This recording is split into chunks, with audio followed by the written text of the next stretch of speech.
Olá, queridos irmãos, a paz do Senhor Jesus. Aqui quem vos fala é pastor Juari Josué Carlesso, sou o coordenador do Departamento Discipulado para o Brasil, da Assembleia de Deus de Joinville, e também coordenador nacional do Discipulado, da Comissão de Planos e Estratégias de Evangelismo e Discipulado da nossa CGADB, junto ao projeto Eu Ganho Mais Um, da CPAD. Para mim é uma alegria muito grande poder falar a todos vocês a respeito da nossa lição Discipulando, que lição do primeiro ciclo traz como tema Conhecendo Jesus e o Reino de Deus. E nessa oportunidade eu quero então vos falar sobre a lição de número 4, que é o caráter de Jesus. Para mim é uma alegria muito grande poder fazer parte aí dessa equipe de professores da IEAD, da Assembleia de Deus em Joinville, que tem comentado as lições semanalmente da nossa escola bíblica dominical. E também quero aqui deixar à disposição este vídeo para você fazer os seus comentários, né? Pode buscar nos comentários aí, trazer a sua sugestão, a sua ideia, também compartilhando através das redes sociais. O nosso pedido é que essa palavra possa se expandir, possa alcançar muitas pessoas, e também você pode ter contato direto conosco através do WhatsApp 47 9624 3456, através do e-mail discipuladojoinville@hotmail.com, e também do Facebook, o meu Facebook pessoal, facebook.com/pastorjoari, com Y, ou também no Discipulado AD Joinville. Vai ser um prazer caminhar com você aí durante alguns minutos falando da nossa lição de número 4, o caráter de Jesus. Muito bem, a lição de número 4, ela trata de um tema bastante interessante para o prosseguimento do primeiro ciclo da nossa lição Discipulando. Ela vai tratar da questão do caráter de Jesus. É uma das aulas mais práticas dessa lição, porque tudo que for falado com relação ao caráter de Jesus pode ser aplicado também como meta para que o novo convertido, o novo crente também possa desenvolver como o seu caráter pessoal. Então nós vamos ver nessa lição, nós temos o texto bíblico base, Mateus 11, 25 ao 30, a meditação que está em Filipenses capítulo 2, versículo do 5 ao 11, e também a reflexão bíblica diária, que vai trazer a reflexão coincidindo também com os assuntos e com os versículos que são utilizados na lição.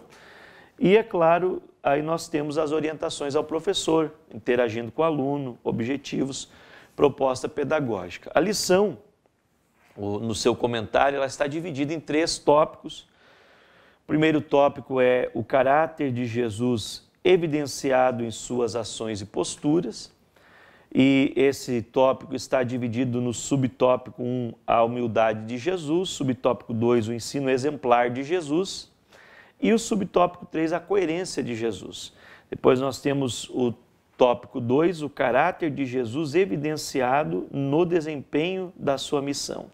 Aí nós vamos ver o subtópico 1, Jesus não usou o seu poder para livrar-se da tentação e do sofrimento. Subtópico 2, amando até as últimas consequências. E no subtópico 3, então, perdoando a todos. Aí nós vamos ver que, novamente, um tópico, o caráter de Jesus evidenciado em seu relacionamento com Deus, e os subtópicos, a obediência de Jesus em relação ao Pai, adorando ao Pai e Deus precisa orar. Então são 3 subtópicos que nos encaminham para a conclusão, e depois, aprofundando-se as perguntas e respostas, verifique seu aprendizado, que é uma das grandes estratégias no discipulado, fazer com que o novo convertido leia a lição, ele tenha naturalmente as dúvidas e possa também responder as perguntas, para depois então o ensino se tornar mais fácil visto que, como nós temos falado sempre, o professor ele não deve ser aquele simplesmente preletor, mas sim ele deve ser um facilitador do ensino para o seu aluno, para o seu discípulo. E nós temos aqui sugestão de leitura e você sabia. Então, nossa lição muito rica na parte pedagógica, como sempre, e nós queremos agora trazer para os irmãos, então, o comentário a respeito desses temas da lição. No texto base, nós vamos observar Mateus 11, do 25 ao 30, que é muito conhecido esse texto bíblico, a partir do versículo 28, 29 e 30, mas eu penso que os versículos-chave são o 25, né, e o 29. O 25, ele diz assim: naquele tempo, respondendo Jesus, disse: graças te dou, ó Pai, Senhor do céu e da terra, que ocultaste essas coisas aos sábios e instruídos e as revelaste aos pequeninos.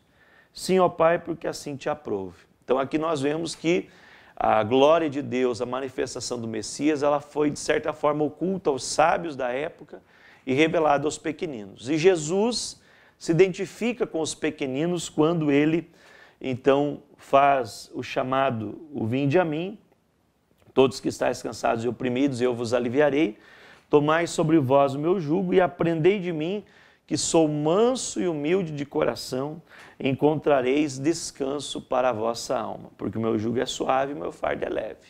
Veja que Jesus, ele se identifica com o pequeno, com o pobre, com o fragilizado, e chama todos a irem a ele e se identificar com a sua humildade e a sua mansidão. Então esse é o tópico, ou o texto bíblico, e dentro do texto essa ideia-chave. Na meditação, nós vamos ver o texto que é conhecido como hino cristológico, ou a kenosis do nosso Senhor Jesus Cristo, ou seja, o seu esvaziamento, o momento em que ele abre mão do seu poder, né, e de toda a sua glória para vir à terra e aqui então viver como nós vivemos. Nessa meditação nós temos então o seguinte texto: de sorte que haja em vós o mesmo sentimento que houve também em Cristo Jesus, que sendo em forma de Deus, não teve por usurpação ser igual a Deus, mas aniquilou-se a si mesmo, tomando a forma de servo, fazendo-se semelhante aos homens, e achado na forma de homem, humilhou-se a si mesmo, sendo obediente até a morte e morte de cruz. Pelo que também Deus o exaltou soberanamente e lhe deu um nome que é sobre todo nome, para que ao nome de Jesus se dobre todo o joelho dos que estão nos céus, na terra e debaixo da terra, e toda língua confesse que Jesus Cristo é o Senhor, para a glória de Deus Pai. Então aqui nós vemos também, a ideia-chave é esse esvaziamento do Cristo, de todo o seu poder e a sua glória, para então se identificar com a nossa fragilidade humana, se autolimitar e vir à terra com toda a humildade, e não só sendo humilde, como ser humano, se colocando como humano, Deus se tornando humano, mas esse homem se tornando servo, e servo obediente, obediente até a morte de cruz. Então veja que Jesus nos dá o exemplo da humildade. Na reflexão bíblica diária, nós vamos ver aqui textos como Mateus 4, do 1 ao 11, a tentação de Jesus, Filipenses 2, do 5 ao 11, que é justamente o texto da meditação. Nós vamos ver também Mateus 11, 29 ao 30, que é o texto bíblico base. Nós vamos ver Atos 1 e 1, quando Lucas escreve para Teófilo, para registrar tudo que Jesus começou não só a fazer, mas também a ensinar. Não só a ensinar, mas também a fazer. Então, aqui revela a coerência que Jesus falava e Jesus fazia. E nós vemos ainda João 7, do 46 ao 52, que quando os soldados chegam até o Sinédrio, sem ter capturado Jesus, e afirmam então que nunca homem algum falou como este homem, né? Ou seja, aqui enfatiza a coerência do caráter de Jesus demonstrado nas suas palavras e nas suas obras. Muito bem, na interação com o aluno, o tema do caráter ele acaba sendo bastante corriqueiro, mas a ideia que eu quero trazer para você é justamente depois de fazer toda essa parte introdutória, falar um pouco sobre caráter, definir o caráter e também a questão do valor do caráter, né? O valor do caráter para o crente, para o novo convertido, o caráter que precisa ser transformado por Jesus, constantemente haver um crescimento, uma transformação, até porque a Bíblia diz que a vereda do justo é como a luz da aurora que vai brilhando mais e mais até ser dia perfeito. Então nós vemos que deve haver um crescimento gradativo na questão do caráter e também trazer para o novo convertido que o alvo dele deve ser tornar-se semelhante a Jesus, com o mesmo caráter do Senhor Jesus, continuar sempre crescendo na graça e no conhecimento. Algumas definições de caráter no dicionário vão trazer para nós a palavra caráter com a ideia de uma coisa que é gravada ou esculpida. Então, caráter é uma marca, é algo que foi gravado, esculpido, daí vem a palavra caractere. E o caractere ele deixa marca em outro objeto. Essa aplicação é interessante porque Jesus ele tem a sua marca distintiva. E nós temos que ter, assim como Paulo, as marcas de Cristo em nós. E a marca de Cristo é o caráter. Não é enfatizar para o novo convertido algumas doutrinas errôneas que circulam por aí, dizendo que ter a marca de Jesus é tatuar Jesus em algum lugar do corpo. Isso não é bíblico e muito menos ético. Então, a marca de Cristo é a marca do caráter. Também, o caráter tem a ver com a índole, o que faz que um ente seja distinto de outro. Então, o caráter é o que vai determinar a diferença entre uma pessoa e outra, os traços de caráter. E também, caráter significa marca, firmeza, dignidade, também a questão da impressão, Então, a impressão que se deixa. Assim como Jesus nos marca com o seu caráter, por onde nós passamos como servo de Deus, nós vamos deixar uma marca. E essa marca que as pessoas também vão ser marcadas ou vão ser tocadas é justamente o nosso caráter, o aspecto que nós vivemos diante de Deus.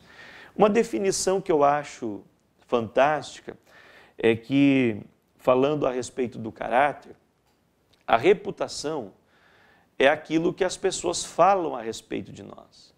E o caráter é aquilo que nós somos quando ninguém está olhando. Jesus era coerente, publicamente e também quando ninguém estava olhando. E nós devemos agir da mesma maneira. Essa é a aplicação para o novo convertido, então. Ele deve não só parecer ter caráter, mas de fato, quando ninguém está olhando, ele tomar as decisões baseadas no caráter de Cristo. E na interação com o aluno, ainda tem uma ilustração a respeito da história de um missionário que chega a um lugar e começa a falar de Jesus e depois as pessoas dizem, não, já passou alguém por aqui com essas características, esse Jesus já esteve aqui. E na verdade, era a impressão dos moradores a respeito de um cristão que havia passado por lá e havia estado entre eles.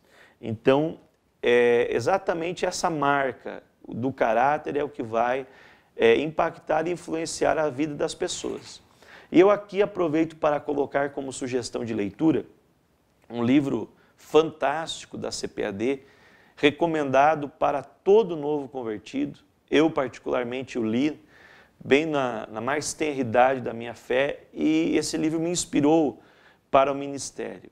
É o livro Apóstolo dos Pés Sangrentos, de Boanerges Ribeiro, que conta a história de Sadhu Sundar Singh, o homem que se parecia com Jesus, o missionário Sikh lá da tribo Sikh da Índia, e que fez um grande trabalho para Jesus, e por onde ele passava, as pessoas o tinham como homem que se parecia com Jesus, devido ao seu caráter ser tão semelhante ao caráter do Mestre. Então fica uma dica de leitura, o livro Apóstolo dos Pés Sangrentos, que vai trazer não só essa, mas outras ilustrações também a respeito de se parecer com Cristo, de deixar a marca de Cristo por onde quer que nós andemos.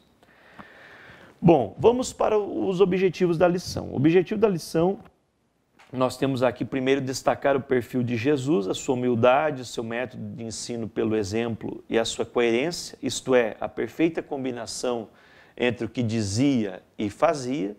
Nós temos também o objetivo de evidenciar a fidelidade de Cristo ao Senhor Deus no cumprimento da sua missão. Então Jesus ele foi fiel em cumprir a missão que o Pai o confiou. E também incentivar aos alunos a que procurem manter sua comunhão com Deus a partir do exemplo do Mestre de Nazaré. Então, incentivar que eles mantenham a comunhão com Deus. Se Jesus precisou orar, logo, nós muito mais do que ele precisamos orar. E a proposta pedagógica é justamente para que se incentive o aluno, para que ele tenha, então, uma permanente transformação de caráter. O seu caráter ele venha buscar a transformação permanente, constante do seu caráter, cada vez mais parecido com Cristo. O objetivo de imitar a Cristo, apesar das nossas ambiguidades e imperfeições, né, de forma voluntária e servidora. Também uma pergunta que pode ser assim uma das interações, né? Eu sugeri perguntar o que é caráter e definir caráter, mas também existe aqui, se todo mundo agisse como nós agimos, ele seria melhor? Uma reflexão. Se todos fizessem o que eu faço, será que o mundo melhoraria ou pioraria? Aí também é uma questão, uma pergunta talvez mais retórica, para não constranger o aluno, mas também dá para ser aplicado como uma dinâmica de interação de início de aula. E nós vemos então, outra pergunta, é possível transformar o mundo através do exemplo? E é claro que é possível transformar o mundo através do exemplo, através do caráter, né? Através da coerência. Então nós vemos vários exemplos na história, principalmente o próprio exemplo do nosso Senhor Jesus Cristo, e vem aquela a máxima popular que as palavras empurram, mas o exemplo arrasta. Então nós vamos ver que o exemplo de Jesus e o nosso exemplo pode mudar sim o mundo ao nosso redor, pelo menos. E aí vem, né, algumas outras perguntas interessantes que culminam na seguinte ideia, né, que nós devemos cuidar individualmente da nossa comunhão com o Senhor, pois muitas vezes a única pregação que as pessoas não crentes terão acesso é o nosso exemplo. Então, muita gente não vai ler a Bíblia, tá? Muitas pessoas não crentes, elas nunca talvez lerão a Bíblia toda ou um trecho da Bíblia. Elas preferem sim ler a nossa vida. E aí vem a palavra de um dos grandes sábios da era patrística, que ele disse o seguinte: pregue, pregue, pregue, mas se for preciso, use as palavras. Então, pregar, nós devemos pregar através do nosso exemplo, do nosso caráter, e claro, também através das palavras, né? Devemos testemunhar de Cristo, mas o nosso exemplo fala mais alto. Muitas vezes aquilo que fazemos é tão alto que não deixa as pessoas ouvirem aquilo que nós falamos, e nós precisamos trabalhar esse exemplo. Nós, como discipuladores, você é um discipulador, logo você tem que ser discípulo de Jesus. Você precisa, discipulador, ser um verdadeiro discípulo, porque o teu discípulo, a pessoa que você está discipulando, ele não vai alcançar uma estatura maior do que aquela que você tem em Cristo, pelo menos não nesse momento. Então você precisa ser o exemplo, né? O mestre ou o aluno nunca é superior ao seu mestre. O discipulador ele tem que ser coerente e ensinar não só a teoria, mas com a vida. Uma das características principais do discipulado, ela é uma classe diferente de todas as demais, porque o discipulado ele requer um relacionamento pessoal muito comprometido, muito sério, entre o discipulador e o discípulo. O discipulador precisa conhecer o seu discípulo, precisa conviver com ele, precisa criar outras atividades de comunhão, de adoração, como nós temos aqui em Joinville o Grupo Novo Viver, várias confraternizações, o discipulado pessoal, um a um, o discipulado no lar, que vai fazer o discípulo caminhar com você e receber da vida que você tem em Cristo e ser transferido para Ele, né? A grande questão é que muitas vezes a classe do discipulado, de uma forma formal, se torna apenas um laboratório de ideias, apenas um conteúdo mais teórico, e não é esse o objetivo. Ser discípulo de Jesus é relacionamento, é prática de vida. E terminando essa parte do subsídio para o professor, nós vamos então passar a lição.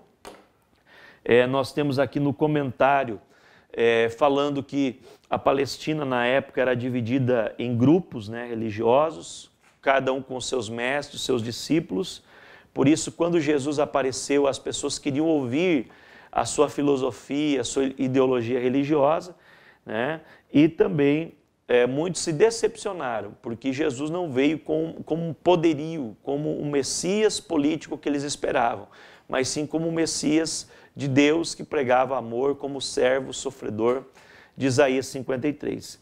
Então ele não veio trazer uma nova ideia, uma nova filosofia, mas ele veio inaugurar um novo tempo de salvação para a humanidade.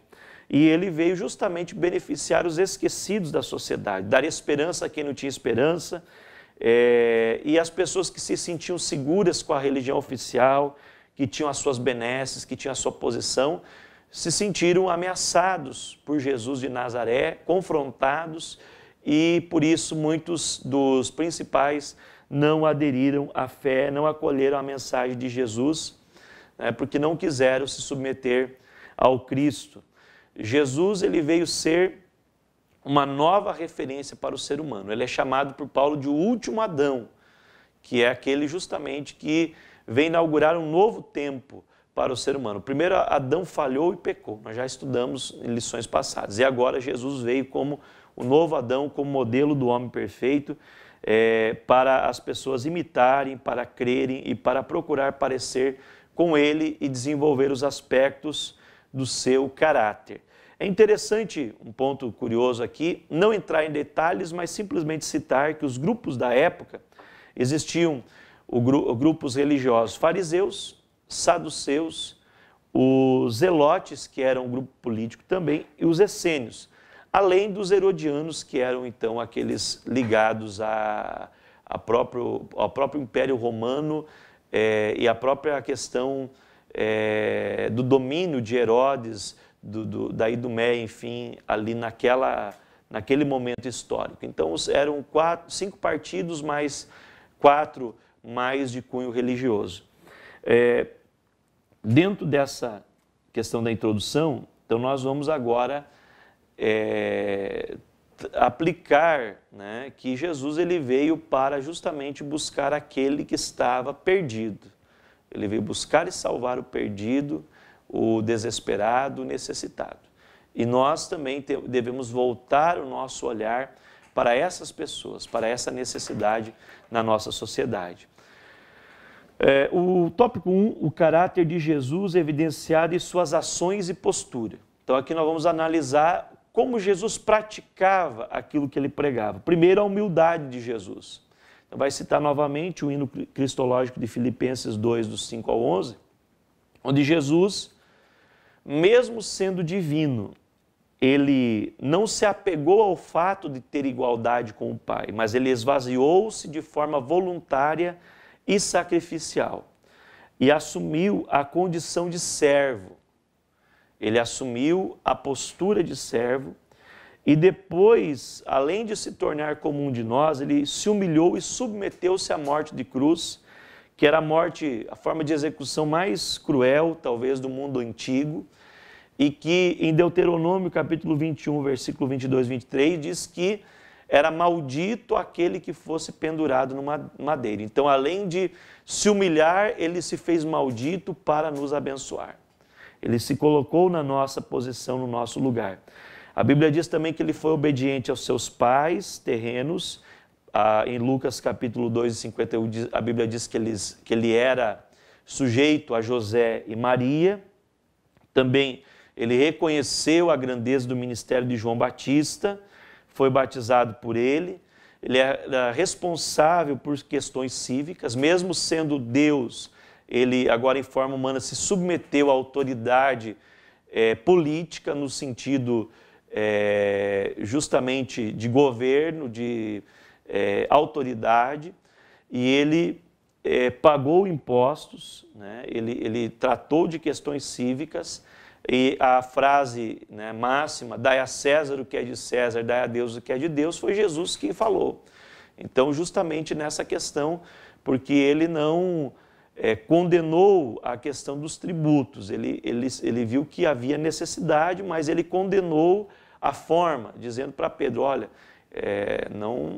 não deveria ser assim, cobrar impostos dos filhos, mas sim dos estrangeiros. Mas Jesus também paga as didracmas, né, tanto dele como de Pedro, com o estáter, e nós vamos ver então que ele abriu, apesar de ser rei dos reis e senhor dos senhores, ele abriu mão de ser como os reis conquistadores daquela época.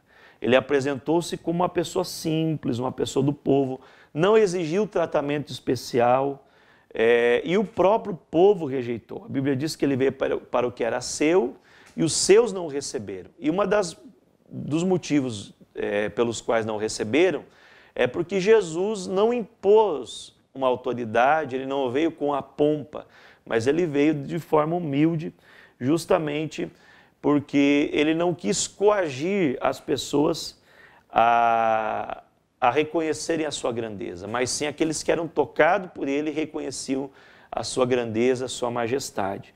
Então ele ofereceu amor e deixou-nos livres para optar segui-lo ou não.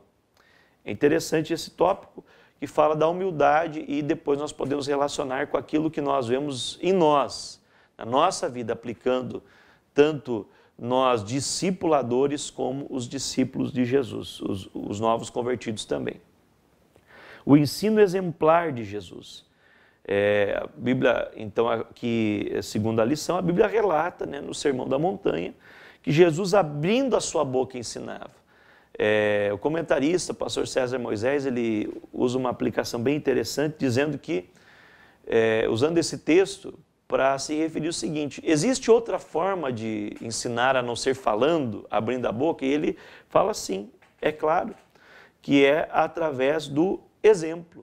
Jesus ensinou através do silêncio, através das suas ações e da sua postura. Por exemplo, com a mulher adúltera, Jesus ensinou no silêncio. Na questão do lava-pés, ele ensinou através do exemplo e de uma postura humilde. Então Jesus aproveitava todas as ocasiões para ensinar com atitudes e com palavras. E aí vem a coerência, porque aquilo que ele praticava, ele dizia. Aquilo que ele dizia, ele praticava.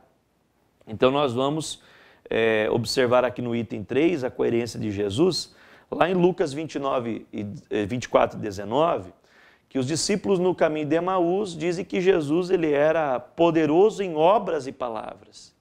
Então a coerência entre obras e palavras era um fato distintivo da vida de Jesus.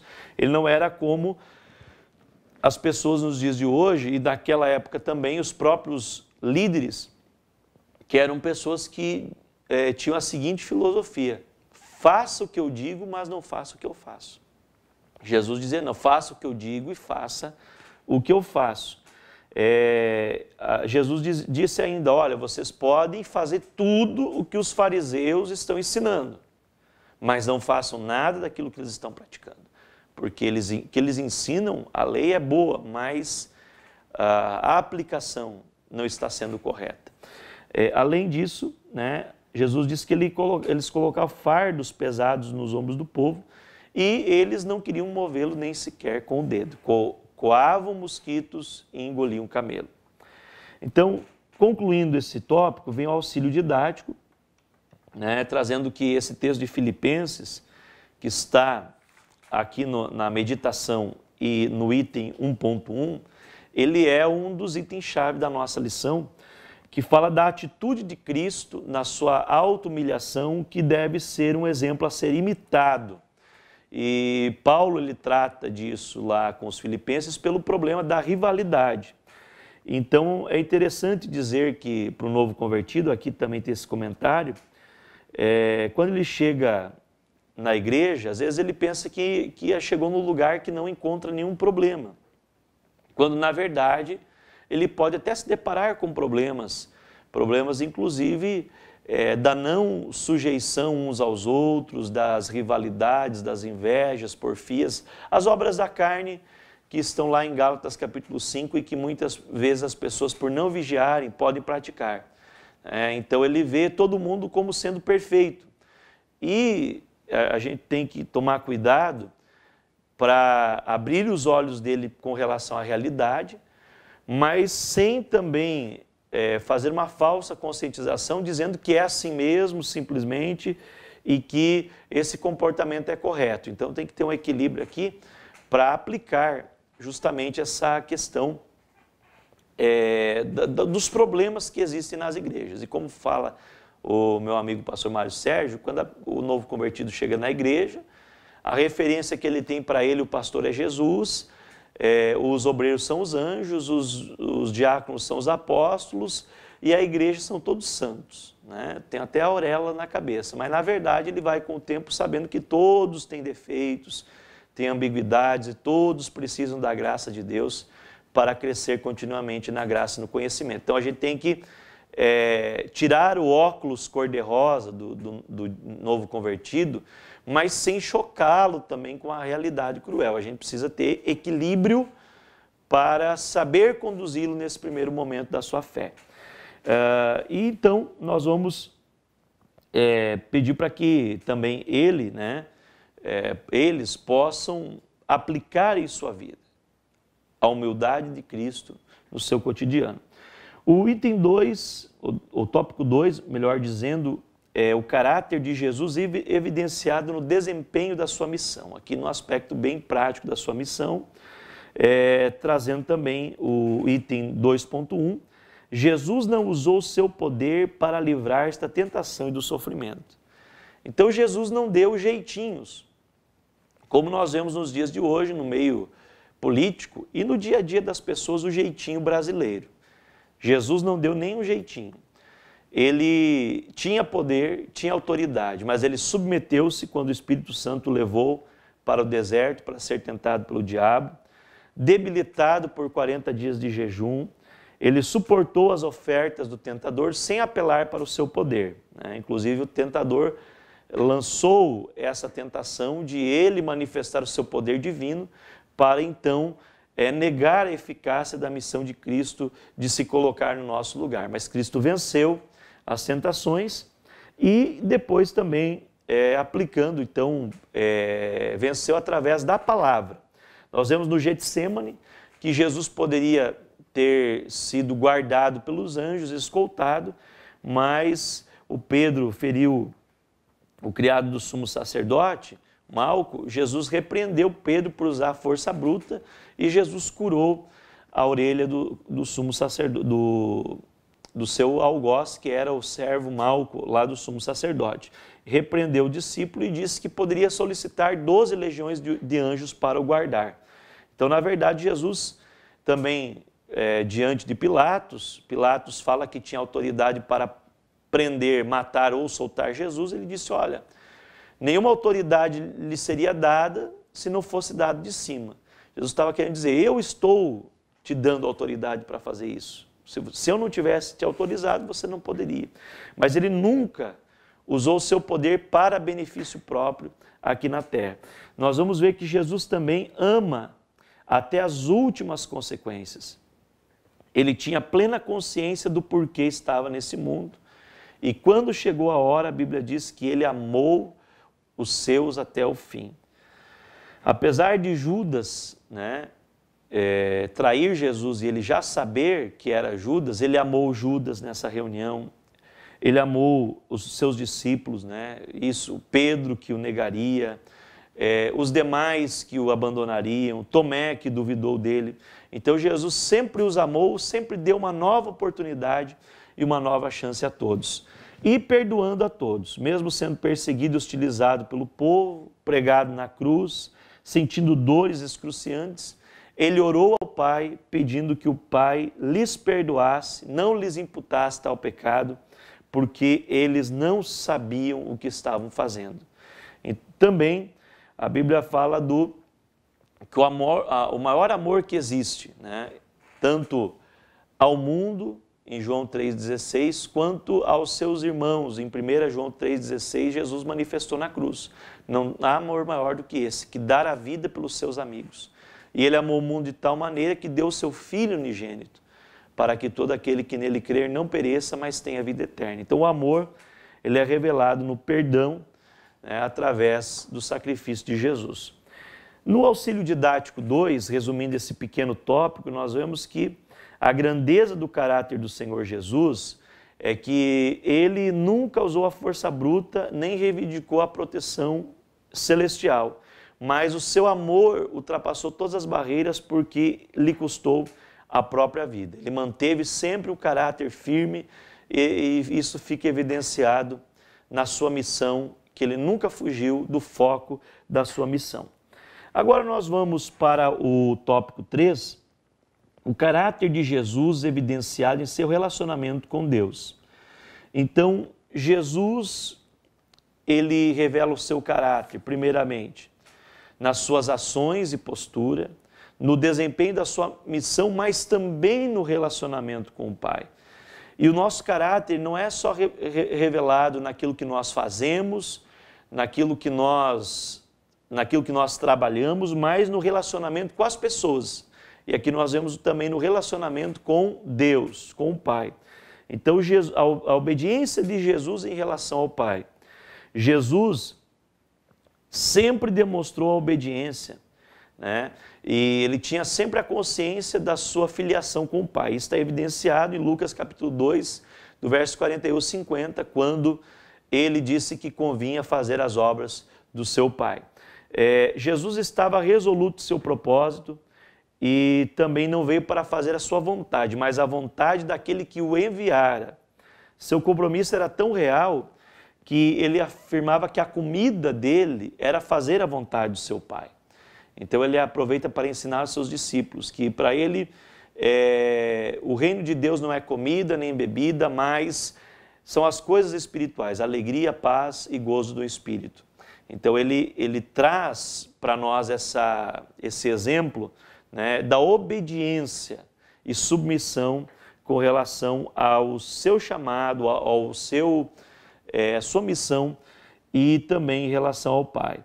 Mesmo sendo divino, ele não tinha apego à sua igualdade com o Pai. E no final do seu ministério, por ocasião da sua ressurreição, ele volta a ter todas as prerrogativas divinas que tinha antes da sua kenosis, ou seja, de ter vindo à Terra em forma humana habitar entre nós. O item 3.2, adorando ao Pai. Então nós vemos que Jesus, ao abençoar as pessoas, sempre glorificava a Deus. Ele não glorificava a si próprio. Isso é um exemplo também para nós que pregamos a palavra de Deus, para nós que fazemos a obra de Deus. Em tudo que fizermos, devemos buscar a glória do Pai e não a nossa glória. E é interessante que ele glorificou a Deus naquele texto que nós lemos aqui na leitura bíblica, Mateus 11, 25, quando ele glorifica ao Pai, porque ocultou a revelação do Evangelho aos sábios e entendidos e a revelou aos pequeninos. e ele privilegia, né, os pequeninos em detrimento dos poderosos, porque justamente o seu reino vem na contramão do sistema do mundo. Na ressurreição de Lázaro, Jesus glorificou o Pai por atendê-lo. Falando da sua morte, ele pediu ao Pai que o glorificasse, né? E também, quando veio do céu a voz que disse que já o havia glorificado e outra vez o glorificaria, o mestre afirmou que a voz tinha soado não por amor dele, mas por amor ao povo. Então, Jesus glorificava o Pai e o Pai glorificava o Filho, tá? Aqui na terra, então, para que realmente as pessoas fossem alcançadas pelo reino de Deus.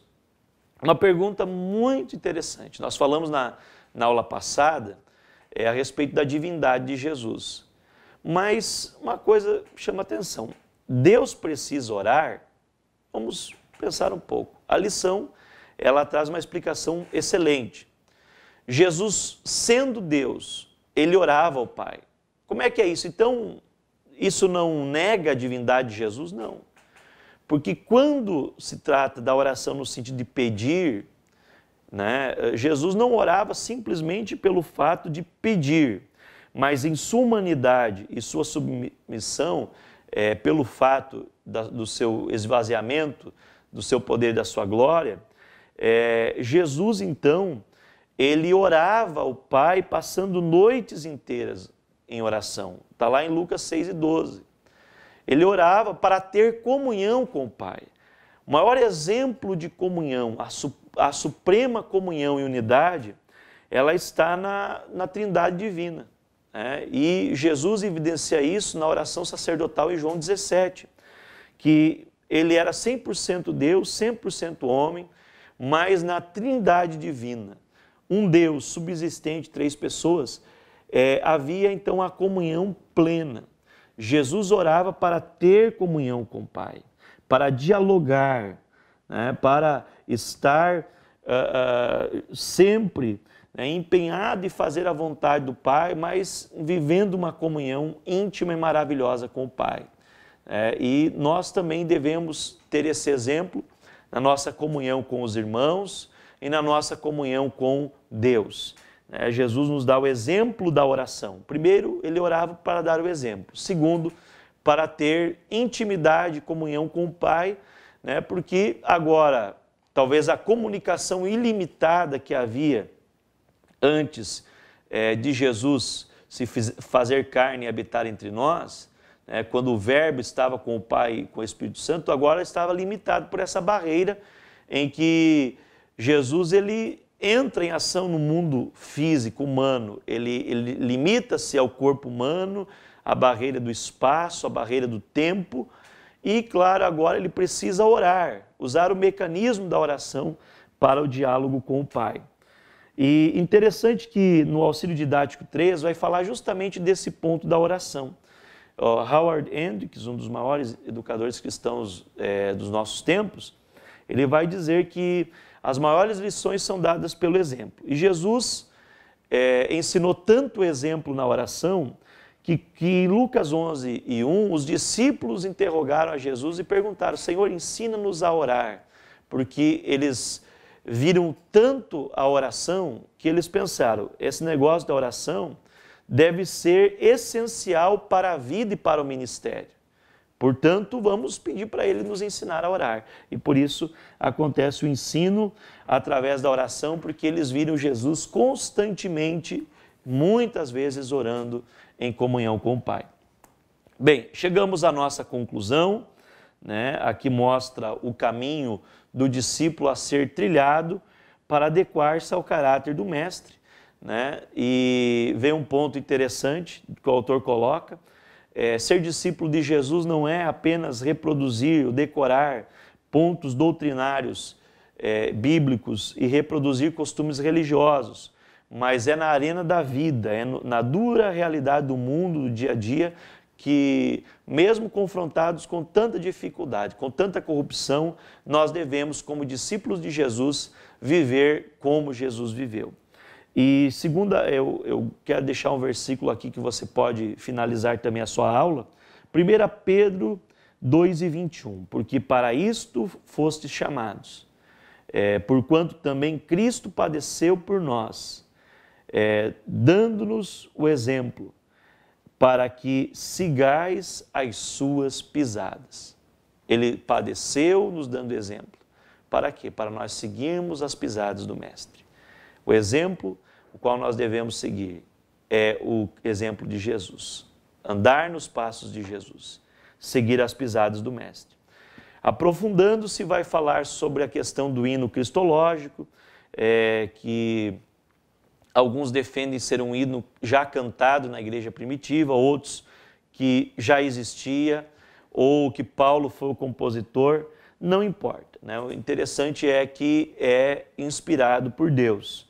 A sugestão de leitura está, então, aqui sugerindo o Manual de Ensino para o Educador Cristão e o livro Mestre Fora da Lei, ambos da CPAD, e eu sugiro ainda o livro, então, que nós falamos lá no início desse comentário, O Apóstolo dos Pés Sangrentos. Aqui a questão das perguntas e respostas, é interessante sempre fazer isso com o aluno, e no final você vai falar a respeito, então, do texto de Isaías 53, 1 ao 12, que é o servo sofredor, justamente falando do caráter do Messias como alguém simples e não como alguém poderoso, qual os judeus esperavam para aquela época. Eu espero que essa lição possa servir para você preparar melhor a sua aula. Estamos abertos à sugestão, a críticas, a comentários. Eu quero pedir para você que se inscreva no nosso canal do YouTube, o canal da IEADIO no YouTube, a nossa Igreja Assembleia de Deus em Joinville. Também interaja nas nossas redes sociais, facebook.com/Pastor Juari, facebook.com/Discipulado AD Joinville e os demais meios de comunicação. Nós estamos abertos para ajudar você a crescer nesse lindo e grande ministério do discipulado. Que Deus os abençoe em nome de Jesus. Fica aí o nosso abraço para a glória de Deus.